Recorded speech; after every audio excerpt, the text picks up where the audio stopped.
রাত্রে ঠান্ডা পানি দিয়ে ওযু বানিয়ে নামাজের মুসল্লায় বসে তুমি আবার যখন ডাক দাও, রব্বুল আলামিন পৃথিবীর কোনো মানুষ আমার গুনাহ সম্পর্কে জানে না, তুমি আমার গুনাহ সম্পর্কে জানো। আমি এমন গুনাহ করেছি আমার বিবি জানে না, বিবি গুনাহ করেছে আমি জানি না। আল্লাহ তুমি সব কিচ্ছু জানো, হে আমার প্রভু তুমি আমাকে মাফ করে দাও।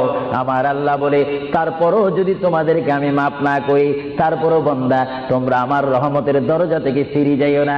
আমি তোমাদেরকে হুকুম দিচ্ছি, ওয়ালাউ আন্নাহুম ইয যালামু আনফুসাহুম জাউকা, বান্দারে যদি গুনাহ করে ফেলো আমার রহমত থেকে মুখ ফিরিয়ে তুমি চলে যাইও না। বান্দা, আকাশ পরিমাণ যদি গুনাহ করো, পাতাল পরিমাণ যদি গুনাহ করো, সাগরের পানি পরিমাণ যদি গুনাহ করো, পাহাড় তুলনায় যদি তুমি গুনাহ করো, আমার দরবার থেকে তুমি নিরাশ হইও না। বান্দা, আমি তোমাকে একটি রাস্তা পাঠাই দিচ্ছি, একটি পথ তোমাকে আমি